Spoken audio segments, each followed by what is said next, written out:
जत 24 न्यूजमध्ये आपले स्वागत आहे। नमस्कार, मी मच्छिंद्र बाबर, आपण पाहत आहे जत 24 न्यूज। कर्मचारी पत्रकार मित्रांनो, खरं तर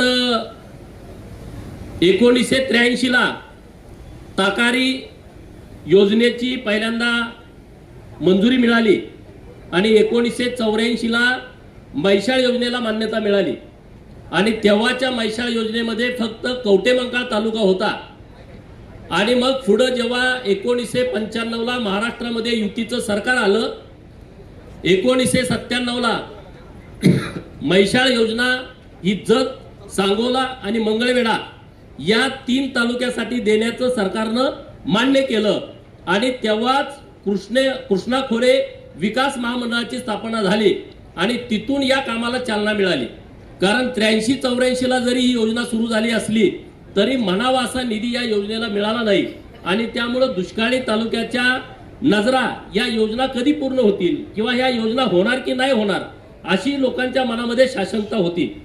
जेव्हा 97 ला या योजनेला मोठ्या प्रमाणात निधी दिला तेव्हा प्रचंड मोठ्या प्रमाणात टेंबूचा असेल, ताकारीचा असेल, मैशाळचा असेल, उरमोडीचा असेल, ह्या सगळ्या कामांची सुरुवात झाली आणि आता जत तालुक्यामध्ये पाणी येणार अशी लोकांना आशा लागून राहिली।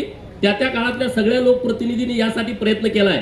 परत 99 ला सरकार गेलं, 99 नंतर 2004 पर्यंत निधीच मिळाला नाही आणि म्हणून मग परत तेव्हा 2004 ला एक मोठा दुष्काळ पडला। दुष्काळ पडल्याच्या नंतर लोकांची आंदोलन सुरू झाली आणि तेव्हा राज्याचे जे राज्यपाल होते, राज्यपाल महोदयांनी दौरा इकडचा चालू केला आणि मग त्यांनी टंचाईतून या योजनेला निधी द्यावा अशा पद्धतीचा प्रयत्न केला आणि मग 2004 नंतर टंचाईतून या योजनेला निधी मिळाला। 2013च्या एंडला आणि 14च्या पूर्व भागामध्ये जत तालुक्यात पहिल्यांदा पाणी गेलं आणि लोकांच्या आशा पल्लवित झाल्या। साहेब, मला 2-3 गोष्टी आपल्या कानावरती घालायच्या आहेत। जत तालुक्यामध्ये मैशाळ योजना ज्या भागामध्ये आहे ते 60 गावं या योजनेमध्ये प्रभावित आहेत। या योजनेचा लाभ 60 गावातल्या लोकांना होतोय। जवळपास 22,550 हेक्टर, आकडा मागे पुढे थोडाफार असू शकतो, 22,550 हेक्टर साठी ही योजना मंजूर केलेली आहे। आता मागे दुष्काळाची परिस्थिती होती तेव्हा मी सातत्यानं आपल्या सगळ्या जलसंपदा खात्याच्या अधिकाऱ्यांशी बोलत होतो। 350-400 क्युसेक्सनं पाणी सोडलं तरच या लोकांना पाणी मिळू शकतं, परंतु 350-400 पाणी मिळत नाही। 250-350 पर्यंतच पाणी मिळतंय। 250 जर पाणी मिळालं, लोकांची इतकी मारामारी सुरू होते, आमच्याकडे पाणी सोडा, आमच्याकडे पाणी सोडा, मग कोणीतरी कॅनॉल फोडतं, मग कोणीतरी अधिकाऱ्यांशी हुज्जत घालतं आणि वातावरण प्रचंड दूषित होऊन जातं। पलीकडे मंगळवेढ्याच्या लोकांची मागणी असते, परत इकडे सांगोल्याच्या लोकांची मागणी असते आणि मग माझ्या हे लक्षात आलं 350-400 क्युसेक्सनं पाणी दिल्याच्या नंतर 22,550 हेक्टरला पाणी मिळू शकतं आणि मग नव्यानं जी योजना आली सुधारित विस्तारित मैशाळ योजना, ही तर 28,000 हेक्टर क्षेत्रफळासाठी केलेली आहे, क्षेत्रासाठी, आणि हे 65 गाव आहेत। माझी तुमच्याकडे हीच मागणी आहे, मी मागेही सातत्यानं मागणी केली, जर 350-400 क्युसेक्सनं पाणी दिलं तर 22,500 हेक्टरला पाणी मिळू शकतं। हे तर 28,500 हेक्टर क्षेत्र आहे आणि मग या क्षेत्राला 125-125च्या 2 लाईन आपण देतोय, 250 क्युसेक्सनं पाणी मिळणार नाही आणि म्हणून माझी विनंती आपल्याकडे आहे की मी सातत्यानं लावून धरली आणि तुम्ही त्याला खूप चांगल्या पद्धतीने सकारात्मकतेने बघितलेलं आहे, अधिकारी पण सगळे आहेत। 3री लाईन तुम्ही टाकली तरच विस्तारित मैशाळच्या सगळ्या लोकांना त्याचा फायदा होऊ शकतो, नाहीतर पाणी तुम्ही जेव्हा चालू कराल तेव्हा पाणी हे सगळ्या लोकांना मिळणार नाही। पूर्वी ओपन कॅनल होता, परंतु देवाभाऊच्या सरकारनं पीडीएनची नवीन एक पद्धत आणली, बंदिस्त पाईपलाईन, आणि टेंबू ही पहिला प्रोजेक्ट आहे की बंदिस्त पाईपलाईन पहिल्यांदा तो पायलट प्रोजेक्ट केला, परत मैशाळमध्ये केलेला आहे। आता या पीडीएन मुळे खूप चांगल्या पद्धतीने काम करता येतंय। सुधारित विस्तार मैशाळ योजनेची डिझाईन खूप अधिकाऱ्यांनी चांगली केली आहे, कारण डायरेक्ट तलावात पण पाणी सोडता येतंय आणि ओढापात्रात नालापात्रात पण पाणी सोडता येतंय। जर अधिकाऱ्यांना वाटलं तर डायरेक्ट आपल्याला संच्या तलावात पाणी सोडायचंय तर पाणी सोडायची तशी व्यवस्था केलेली आहे आणि म्हणून आता तुम्ही मला 3री लाईन जर दिली तर जत तालुक्याला परत कुठलीही मागणी पाण्याच्या बाबत करावी लागणार नाही अशी माझी तुमच्याकडे विनंती आहे।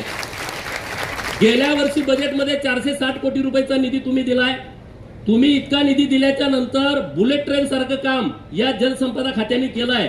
आता बजेट 6 तारखेला आहे. तुम्ही नाबार्डसाठी पण प्रस्ताव पाठवलाय. नाबार्डचे तर 600 कोटी रुपये तुम्ही द्याल, त्याबद्दल आमच्या मनात अजिबात शंका नाही. विनंती आहे ते तात्काळ 600 कोटी रुपये मिळावेत. पण या बजेटमध्ये किमान 1000 कोटी रुपये मिळाले तर ही सुधारित विस्तारित मैशाळ योजना पूर्ण होऊ शकते. कुठलंही काम थांबणार नाही अशी मागणी आपल्याकडे आहे की या बजेटमध्ये 6 तारखेला जे आता आपलं अर्थसंकल्पीय बजेट आहे त्या बजेटमध्ये तुम्ही आम्हाला मोठ्या प्रमाणामध्ये पैसे द्यावेत. आताच आपले धुमाळ साहेब बोलले, मी जेव्हा विधानसभेला माझा मतदारसंघ जत नाही साहेब, माझं गाव आटपाडी तालुक्यातलं आहे, खानापूर विधानसभा मतदारसंघातलं. माननीय देवाभाऊनी तुम्ही मला जतला पाठवलं. जतच्या मायबाप जनतेने मला 40,000च्या फरकाने मला निवडून दिलंय आणि मी त्या प्रचारामध्ये हाच मुद्दा घेतला की आमचा राजकीय विरोधक कोणी नाही. विशालदादा बरोबर ना? विशालदादा मला ठोकत होते पण मी काहीच बोललो नाही. मी म्हटलं की माझा राजकीय शत्रू कोणीच नाही. माझा नंबर 1 चा शत्रू आहे इथला दुष्काळ. नंबर 2 चा शत्रू आहे इथल्या माझ्या ताईच्या हातातला उसाचा कोयता आणि नंबर 3 चा शत्रू आहे इथली बेरोजगारी. आता 2 विषय तुमच्या हातामध्ये आहेत. दुष्काळाचा भूतकाळ तुम्ही आणि देवाभाऊ करू शकता. ही क्षमता, ही ताकद, ही भावना तुमच्यामध्ये आहे. आणि जेव्हा आमच्याकडे पाणी येईल, कारण जत सांगली जिल्ह्यातला सर्वात मोठा म्हणजे महाराष्ट्रातला जो मोठा तालुका आहे, 2,82,000 हेक्टर क्षेत्र जत तालुक्याला आहे. आमच्या पृथ्वीराज बाबांनी पलूस तालुका जेव्हा निर्माण केला, पलूस तालुक्याचं क्षेत्र आहे 38,000 हेक्टर फक्त. आणि आमचं आहे 2,82,000 हेक्टर. एका शेतकऱ्याला किमान 5 एकरापासून 100 एकरापर्यंत जमीन आहे. ज्या दिवशी तुम्ही पाणी जत तालुक्यात सोडाल, एक पण आमची ताई हातात कोयता घेणार नाही, स्वतःच्या शेतामध्ये राबेल आणि इतकं मोठं पुण्याचं काम तुम्हाला मिळेल साहेब. आणि ते तुम्ही आता चांगल्या पद्धतीने करताय. त्यामुळं आम्हाला लागणारा सगळा निधी द्या. आता माननीय धुमाळ साहेबांनी घोषणा केली. आम्ही पण सांगत होतो लोकांना, पण लोकांना विश्वास नव्हता की पाणी येणार की नाही. आता सगळ्या माळाला पाईपलाईनचं काम सुरू आहे. आता पंप हाऊस टप्पा क्रमांक 1 चं काम मला वाटतं 95% पूर्ण झालंय. आज तुमच्या हस्ते बोगद्याचं काम पूर्ण झालंय. आज ऐतिहासिक क्षण आहे. जतला जाणारा जो बोगदा आहे त्याचं लास्टचं ब्लास्टिंग हे तुमच्या हातानं झालेलं आहे. हे पुण्याचं काम, हे पवित्र काम आजच्या दिवशी आपल्या शुभ हस्ते झालंय. मी जत तालुक्यातल्या लोकांच्या वतीनं तुमचं मनापासून आभार व्यक्त करतो. टप्पा क्रमांक 2 आणि टप्पा क्रमांक 3चं काम करायच्या सूचना यांनी दिलेल्या आहेत. येळदरीमध्ये आता तिथलंही काम जोरात सुरू आहे आणि 2च्या लाईन तिथून जाणार आहेत सब लाईन, त्याचंही काम मोठ्या प्रमाणात सुरू आहे. माझी दुसरी मागणी आहे, डिसेंबर 2026च्या महिन्यामध्ये संघच्या तलावात पाणी सोडायची योजना आपल्या अधिकारी वर्गाने केलेली आहे. संघच्या तलावात पाणी सोडत असताना कोळगिरी लाईनला सुद्धा जे तलाव आहेत म्हणजे एकूण 18 तलावामध्ये पाणी जाणार आहे डिसेंबर महिन्यापर्यंत. हे पण तुम्हाला सगळ्यांना माहित असू द्या. आता तुम्ही संघच्या तलावात पाणी गेलं तर ते ऑटोमॅटिक बॉर्डर पर्यंत जाते. कारण संघ तलावाला 2 कालवे आहेत, एक उजवा आहे एक डावा आहे. उजवा कालवा 2.5 किलोमीटरचा आहे, पण डावा कालवा शेवटच्या बॉर्डर पर्यंत म्हणजे सुसलात पर्यंत आहे, सोनलगी पर्यंत आहे. आणि त्याचं तुम्ही आता दुसरे 55 कोटीचं काम पण धरलंय. जो तुमचा जुना कालवा आहे तो दुरुस्त करण्याचा काम पण तुम्ही हातामध्ये घेतलेला आहे. तर या तिथं बोर नदी लागते. बोर नदीवरती काही बॅरेजेस करण्याची आवश्यकता आहे. कारण तुम्ही पाणी द्याल, परत साठवून ठेवायची व्यवस्था नाही. तर जे आम्ही काही मागण्या केलेल्या आहेत ते बॅरेजेस पण तुम्ही द्यावेत. जत तालुक्यामध्ये साठवण तलाव आहेत ते दुरुस्त करण्याचे काही प्रकरण आहे. नव्यानं साठवण तलाव करण्याची काही आवश्यकता आहे. आणि जलसंपदा खात्याच्या माध्यमातून जलसंधारण करतंय, परंतु त्यांना काही बजेटला मर्यादा आहे.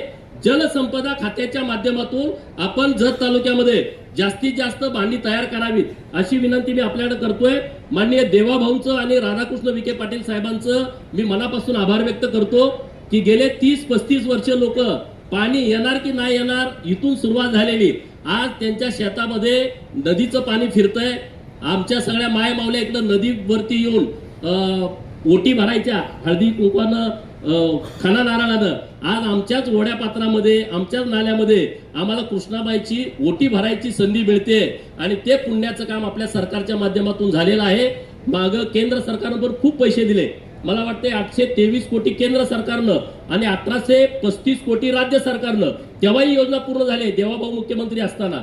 असं मोठं काम हे आपल्या महायुतीच्या सरकारमध्ये झालेलं आहे. माननीय विशालदादांचं पण लक्ष जतकडे जास्तीच आहे. सातत्यानं त्यांचा संपर्क असतो. तर विशालदादा पण आज आवर्जून या कार्यक्रमासाठी उपस्थित आहेत. माननीय सदाभाऊ खोत हे शेतकऱ्यांना पाणी मिळावं म्हणून शेतकरी चळवळीत असताना जतला आंदोलन करायचे. आज त्यांच्या आंदोलनाला सुद्धा यश येताना दिसतंय. पृथ्वीराज बाबा असतील, सुरेशभाऊ खाडेसाहेब असतील, पालकमंत्री असताना सातत्यानं ही योजना पाणी चालू ठेवण्याचं काम माननीय सुरेश भाऊंनी केलेलं आहे. आमचे सगळे झडपी सदस्य, पंचायत समिती सदस्य सगळेजण इथं आलेले आहेत. तर माझी तुम्हाला एवढीच विनंती आहे, मला जरा यायला उशीर झाला, मी त्याबद्दल माफी मागतो. कारण आजच आमच्या पार्टीचं प्रदेशची बैठक होती, पहिलीच मिटिंग होती आणि काल साहेबांच्या सोबतच यायचं ठरलं होतं. पण म्हणलं आज प्रदेशची पण मिटिंग करावी आणि आज इकडं जावं. परत हेलिकॉप्टरमध्ये बसायची भीती, कारण साहेबांचे चिरंजीवच माझ्या शेजारी होते, सुजय साहेब. ते म्हणले मी आता हेलिकॉप्टरने विमान वापरायचं बंद केलंय, माझ्या पोटात गोळा झाला. आता म्हणलं जायचं कसं? तर म्हणलं आता जतला पाणी येणार आहे आणि जलसंपदा खात्याचे मंत्री साहेब येणार आहेत. त्यामुळं जतसाठी मागं बघायचं नाही. वाटलं ते झालं तरी जतला पाणी पोहोचवल्याशिवाय आपण राहायचं नाही, या भावनेतून आम्ही आलोय. साहेब तुम्ही आवर्जून आला, आम्हाला वेळ दिला आणि आमचं सातत्यानं तुम्ही ऐकून घेता, त्याबद्दल मी तुमचं मनापासून आभार व्यक्त करतो. अधिकाऱ्यांचं, कर्मचाऱ्यांचं मनापासून आभार व्यक्त करतोय. खूप चांगल्या पद्धतीनं ते काम करतायत. कॉन्ट्रॅक्टरचा आभार आणि पत्रकार मित्रांनी तुम्ही इतक्या मोठ्या संख्येने आला, धन्यवाद.